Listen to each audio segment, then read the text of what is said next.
Bobby Deol, sorry sorry sorry, Bobby Deol नहीं, इनको Lord Bobby कहना चाहिए।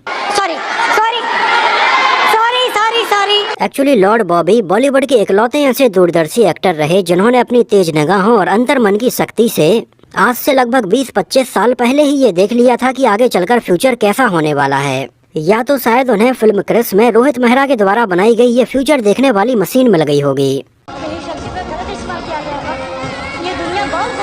और इस बात में तो कोई भी डाउट नहीं है कि बॉबी देओल हमेशा ही समय से आगे रहे हैं और लॉर्ड बॉबी समय को फॉलो करते हुए नहीं आए हैं, समय लॉर्ड बॉबी को फॉलो करता हुआ आया है कि अब बॉबी देओल ये कर रहे हैं तो हमें ऐसे बदलना होगा। और बॉबी देओल ने आज से लगभग 20-25 साल पहले ही अपनी तेज नजरों से ये देख लिया था कि आगे चलकर कोरोना आने वाला है। हाथ मत लगाना भैया, कहीं बीमारी मुझे भी लग। और बॉबी देओल ने उसी समय से अपने हाथों को हैंड वॉश से धोना, सोशल डिस्टेंसिंग बनाकर रखना, मास्क पहनना और अपने घर को बिल्कुल पूरी तरह से बंद करके क्वारंटाइन में रहना शुरू कर दिया था। यहाँ तक कि उस समय लॉर्ड बॉबी ने ऐश्वर्या राय जैसे कुछ पेशेंट्स का RT-PCR टेस्ट भी कर दिया था। उस समय लॉर्ड बॉबी अपने कंप्यूटर पर घंटों अकेले बैठकर कुछ न कुछ मॉडल बनाते ही रहते थे।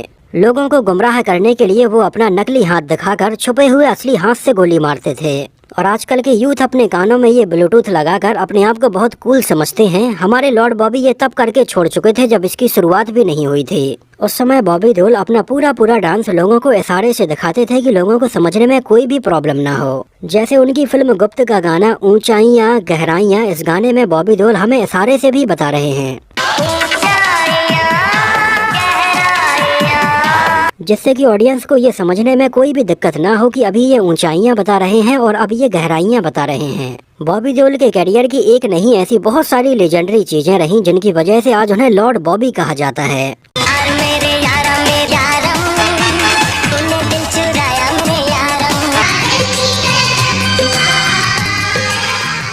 और आज भी बॉबी देओल के ऐसे बहुत सारे डाई हार्ड फैंस हैं जो बॉबी देओल को एक धर्म मानते हैं और वो उसको फॉलो करते हैं और अपने आप को बॉबियंस कहलाना पसंद करते हैं। तो एक साधारण से बॉबी देओल आगे चलकर कैसे लॉर्ड बॉबी बने, इसकी कहानी तो हमने देख ली है। लेकिन इतना सब होने के बावजूद भी आगे चलकर कैसे बॉबी देओल की लाइफ में खराब समय आया, वो उस समय डिप्रेशन में चले गए और शराब में ऐसे डूबे कि उस समय अपने आप को उन्होंने पूरी तरह से लगभग खत्म ही कर लिया था। इन सारी चीजों के बारे में इस वीडियो में एक एक करके बात करेंगे।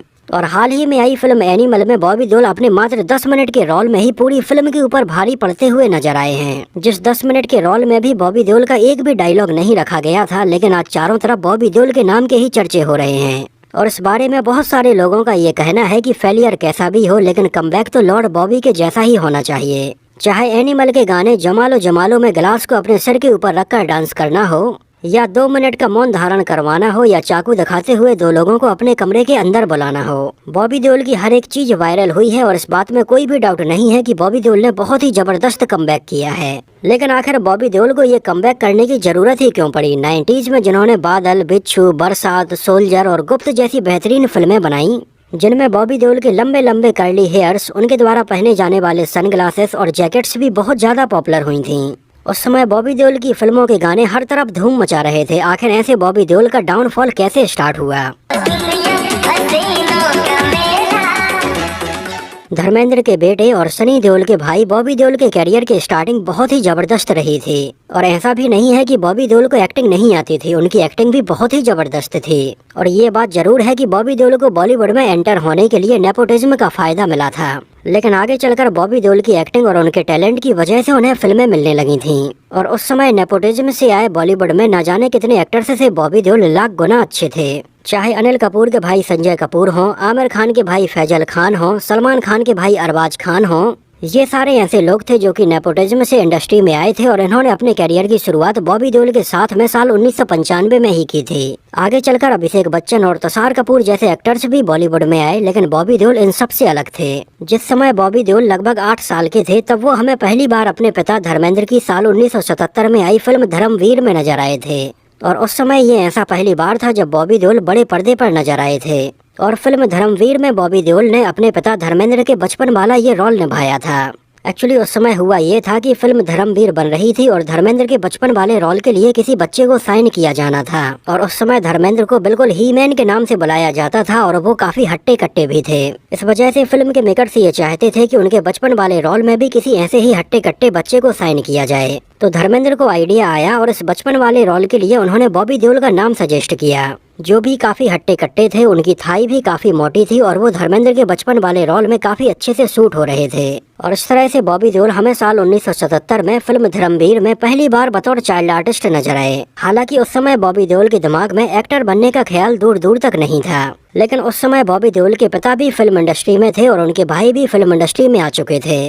तो ज्यादातर लोग भी बॉबी देओल को ये बोलते रहते थे कि ये भी बड़ा होकर एक हीरो ही बनेगा। और इस तरह से बचपन में ही बॉबी देओल के दिमाग में ये बात कहीं ना कहीं आ गई थी कि उन्हें भी बड़े होकर ऐसे हीरो ही बनना है। साल 1990 में जब बॉबी देओल लगभग 21 साल के थे, तब उन्हें फिल्म बरसात के जरिए बॉलीवुड में लॉन्च करने का प्लान किया गया।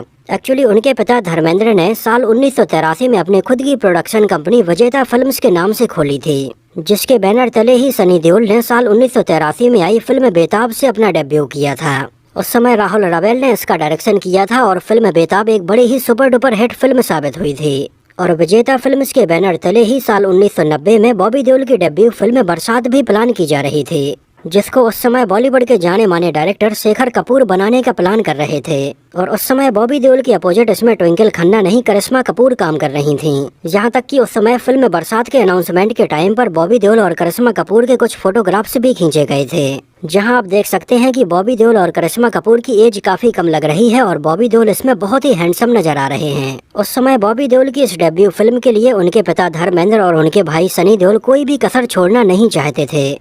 और उस समय शेखर कपूर ने भी बॉबी देओल से इसके लिए काफी मेहनत करवाई थी, जिसके लिए बॉबी देओल को उस समय डांस सीखना पड़ा, घुड़सवारी सीखनी पड़ी, स्विमिंग पूल में तैरना भी सीखना पड़ा। यहाँ तक कि अपने रोल को तैयार करने के लिए बॉबी देओल को सर्कस में छल्ले फेंकना भी सीखना पड़ा। और उस समय बॉबी देओल ने काफी मेहनत करके ये सारी चीजें सीखी, लेकिन शेखर कपूर को उस समय हॉलीवुड से कुछ फिल्मों के ऑफर आ गए और शेखर कपूर तुरंत वहाँ चले गए और उन्होंने बॉबी देओल के साथ में फिल्म बरसात बीच में ही छोड़ दी। और इस दौरान डायरेक्टर राजकुमार संतोषी सनी देओल के साथ में साल 1990 में ब्लॉकबस्टर फिल्म घायल बना चुके थे।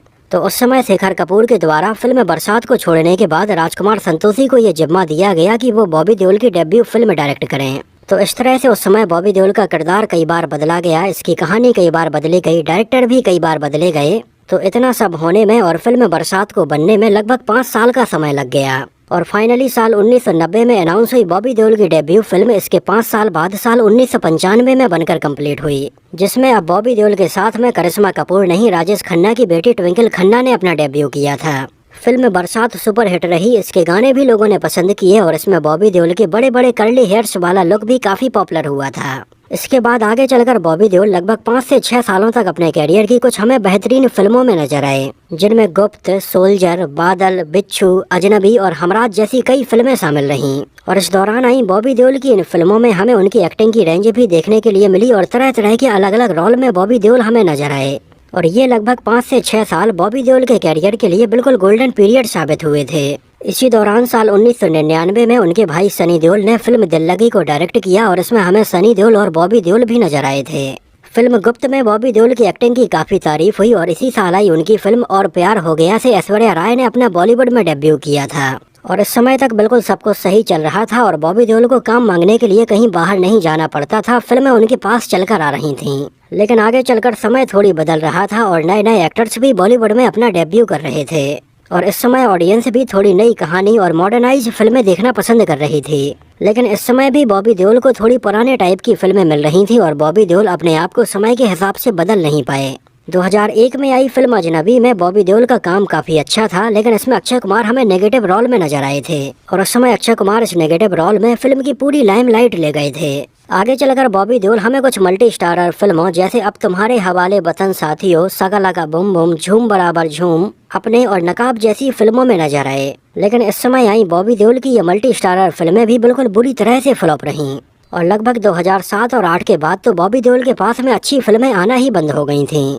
और इस समय बॉबी देओल के साथ में कुछ जो अच्छी फिल्में बनने भी वाली थीं वो भी किसी न किसी रीजन की वजह से नहीं बन पाई थीं। जैसे इसी दौरान बॉबी देओल को इम्तियाज अली की फिल्म जब वी मेट में भी साइन किया गया था, जिसका नाम पहले जब वी मेट नहीं गीत रखा गया था। लेकिन उस समय इम्तियाज अली और बॉबी देओल के बीच में कुछ चीजें ऐसी हुई कि ये फिल्म नहीं बन पाई और आगे चलकर इम्तियाज अली ने इसको करीना कपूर और शाहिद कपूर के साथ में बनाया था और ये फिल्म सुपरहिट रही थी। इसके बाद आगे चलकर बॉबी देओल हमें यमला पगला दीवाना, थैंक यू, प्लेयर्स और यमला पगला दीवाना 2 जैसी फिल्मों में भी नजर आए। लेकिन अब शायद बॉबी देओल की इन फिल्मों में वो बात नहीं थी कि जिनके लिए ऑडियंस थिएटर तक जाए। तो बॉबी देओल ने जहां अपने करियर की शुरुआत लीड एक्टर के तौर पर की, आगे चलकर वो हमें 2 हीरो वाली फिल्मों में नजर आने लगे और आगे चलकर तो वो हमें मल्टी स्टारर फिल्मों में भी नजर आए, लेकिन ये फिल्में भी नहीं चल पाईं। और 2013 और 14 के आसपास तो बॉबी देओल के ऊपर पूरी तरह से एक फ्लॉप एक्टर का ठप्पा लग गया था। उस समय मीडिया में भी तरह तरह की रिपोर्ट्स सामने आ रही थी कि बॉबी देओल का करियर अब बॉलीवुड में पूरी तरह से खत्म हो गया है। तो उस समय एक तो वाकई में बॉबी देओल के पास में अच्छी फिल्में नहीं आ रही थी और बॉबी देओल का करियर काफी खराब चल रहा था।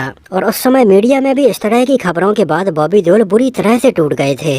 यहाँ तक कि लगभग 2013 से लेकर 2017 तक तो बॉबी देओल हमें किसी भी फिल्म में नजर नहीं आए। आगे चलकर बॉबी देओल ने अपने एक इंटरव्यू में बताया कि ये उस समय उनके करियर का सबसे खराब समय चल रहा था और ऐसा नहीं है कि वो उस समय फिल्मों में काम करना नहीं चाहते थे या अपने कैरेक्टर के साथ में एक्सपेरिमेंट करना नहीं चाहते थे, लेकिन उस समय कुछ ऐसा हो गया था कि उनके साथ में कोई भी डायरेक्टर या कोई भी फिल्म मेकर फिल्म बनाना ही नहीं चाहता था। और इन दोनों बॉबी देओल ज्यादातर अपने घर पर बिल्कुल खाली ही बैठे रहते थे और इन दोनों उन्होंने काफी शराब पीना भी शुरू कर दी थी। उस समय आलम ये था कि बॉबी देओल फिल्में तो ठीक है, लाइमलाइट से भी बिल्कुल पूरी तरह से दूर हो गए थे। बॉबी देओल की वाइफ तान्या देओल एक कॉस्ट्यूम डिजाइनर हैं और बॉबी देओल के 2 बेटे हैं, आर्यमान देओल और धर्म देओल। उस समय बॉबी देओल जब घर पर खाली बैठे रहते थे तब उनकी वाइफ ही बाहर काम पर जाती थीं। बॉबी देओल ने बताया कि उस समय ज्यादातर वो अपने घर पर ही रहते थे, तो उनके बच्चे कई बार उनकी माँ से पूछते थे कि आखिर पापा काम पर क्यों नहीं जाते हैं। बॉबी देओल ने कहा कि उस समय उनके बच्चों की ये बात उनके दिल पर लगी, लेकिन आखिर वो काम पर जाते भी तो कहाँ जाते। एक्चुअली बॉबी देओल के साथ में हमेशा से कुछ ऐसा रहा है कि उनके पिता और उनके भाई फिल्म इंडस्ट्री में थे, इस वजह से अक्सर फिल्में खुद चलकर बॉबी देओल के पास आती थीं। इस वजह से बॉबी देओल को ये भी पता नहीं था कि आखिर फिल्म के लिए किसी को अप्रोच कैसे करना है। खैर समय बीतता गया और बॉबी देओल लगभग 4 सालों तक किसी भी फिल्म में नजर नहीं आए। एक्चुअली इस दौरान सनी देओल और धर्मेंद्र का कैरियर भी लगभग खत्म सा हो गया था और वो भी नई फिल्मों में ज्यादा नजर नहीं आ रहे थे। मतलब एक तरह से अगर देखा जाए तो उस समय पूरा देओल परिवार ही सेटबैक हो गया था और उन्हें नई फिल्में नहीं मिल रही थीं। 2013 से लेकर 2017 तक जब बॉबी देओल अपने घर पर बिल्कुल खाली बैठे रहते थे, तब उस समय बॉबी देओल की एक फोटोग्राफ भी वायरल हुई थी जहां पर वो अपने कानों में हेडफोन लगाकर डीजे बजा रहे थे और इस फोटोग्राफ के बाद से ही बॉबी देओल को डीजे बॉबी के नाम से भी बुलाया जाने लगा था। और उस समय तो मीडिया में ये भी खबर आई थी कि बॉबी देओल को फिल्मों में काम नहीं मिल रहा है और वो अब डीजे बन गए हैं। एक्चुअली उस समय हुआ ये था कि एक इवेंट कंपनी ने बॉबी देओल को यहाँ पर गेस्ट के तौर पर बुलाया था, लेकिन इस इवेंट कंपनी ने बॉबी देओल के साथ में थोड़ी चीटिंग की और उसने टिकट ये बोलकर बेची कि यहाँ पर बॉबी देओल डीजे बनने वाले हैं। इस वजह से उस समय बहुत सारे लोगों ने बॉबी देओल के नाम पर इस शो की टिकट खरीद ली थी। लेकिन इस इवेंट से आने के बाद बहुत सारे लोगों ने बॉबी देओल को ये बोलकर क्रिटिसाइज किया कि यहाँ पर उन्होंने केवल अपनी फिल्म गुप्त के गाने बस बजाए हैं और फिल्म का बार बार एक ही गाना ऊंचाइयाँ गहराइयाँ ये गाना सुनकर कान पक गए हैं। हालांकि जब बॉबी देओल को इस बारे में पता चला तो उन्होंने सामने आकर बोला कि इस इवेंट कंपनी ने उन्हें बतौर गेस्ट के तौर पर इनवाइट किया था और उन्होंने कोई भी डीजे का काम स्टार्ट नहीं किया है और उन्हें तो डीजे बजाना आता तक नहीं है। लेकिन जो भी हो, यहाँ से बॉबी देओल के नाम के आगे डीजे बॉबी भी लग गया था। उस समय बॉबी देओल अपने खाली समय में सेलिब्रिटी क्रिकेट लीग में पार्टिसिपेट किया करते थे और इसी दौरान बॉबी देओल सलमान खान से मिले, जिनके साथ में उनकी काफी अच्छी बॉन्डिंग थी। और बॉबी देओल ने सलमान खान से कहा कि मामू अगर किसी फिल्म में काम हो तो उन्हें जरूर बताना। उस समय सलमान खान अपनी आने वाली फिल्म रेस 3 में काम करने वाले थे, जिसके लिए उन्होंने बॉबी देओल से बात की और कहा कि बॉबी अपनी दाढ़ी बना ले, बाल बना ले और अपनी थोड़ी बॉडी भी बना ले। बॉबी देओल ने मेहनत की और वो हमें सलमान खान के साथ में फिल्म रेस 3 में नजर आए। हालांकि इस दौरान सनी देओल और बॉबी देओल की फिल्म पोस्टर बॉयज भी रिलीज हुई थी, लेकिन ये भी बहुत ज्यादा नहीं चल पाई थी। हालांकि 2018 में आई सलमान खान के साथ में फिल्म रेस 3 भी बॉबी देओल के करियर के लिए कुछ खास नहीं कर पाई थी और इसके बाद वो हमें यमला पगला दीवाना फिर से और हाउसफुल 4 जैसी फिल्मों में नजर आए, लेकिन ये भी कुछ खास नोटिस नहीं की गयी। और इसके बाद आगे चलकर बॉबी देओल ने OTT का रुख किया और वो हमें आश्रम, क्लास ऑफ 83 और लव हॉस्टल जैसी सीरीज में नजर आए, जिनमें बॉबी देओल के काम की और उनकी एक्टिंग की लोगों ने काफी तारीफ की। और हाल ही में आई बॉबी देओल की फिल्म एनिमल में अपने 10 मिनट के रोल में ही बॉबी देओल ने ऐसी जान डाली कि हर तरफ उनके ही चर्चे हो रहे हैं। इसमें उनका एंट्री सॉन्ग, बॉबी देओल की बॉडी, उनका लुक और उनके एक्सप्रेशंस सारी चीजें बेहतरीन थीं। और अभी आने वाले समय में तो बॉबी देओल हमें कुछ साउथ की फिल्मों जैसे कंगुआ, हरिहरा वीरामल्लू और एनबी के 109 जैसी फिल्मों में नजर आने वाले हैं। तो ये तो था बॉबी देओल का पूरा फिल्मी सफर, जो हमें ये दिखाता है कि आदमी का अच्छा और बुरा समय दोनों ही आता है। लेकिन अगर आप लगातार मेहनत करते रहेंगे तो आपका अच्छा समय जरूर आएगा, क्योंकि भगवान के घर देर जरूर है लेकिन अंधेर नहीं है। और ये बात बॉबी देओल के ऊपर बिल्कुल पूरी तरह से सूट होती है। मुझे तो फिल्म एनिमल में बॉबी देओल का काम काफी पसंद आया है और 90s में तो मैं उनकी फिल्मों का बिल्कुल फैन हुआ करता था। और बॉबी देओल की उस समय आई बहुत सारी फिल्मों से काफी नॉस्टैल्जिया भी जुड़ा हुआ है। तो आज इतने साल बाद बॉबी देओल का दोबारा से बॉलीवुड में बेहतरीन कमबैक देखकर मुझे बहुत अच्छा लगा है। आप लोगों का बॉबी देओल के बारे में क्या कहना है, हमें अपनी राय कमेंट सेक्शन में जरूर बताना। तो इस वीडियो में इतना ही। अगर ये वीडियो आपको पसंद आया हो, मेरी मेहनत आपको पसंद आई हो, तो उसको प्लीज लाइक करके मुझे इस बात का जवाब जरूर दीजिए। तो मिलते हैं किसी नए वीडियो में कुछ और ऐसी ही इंटरेस्टिंग और रोचक बातों के साथ।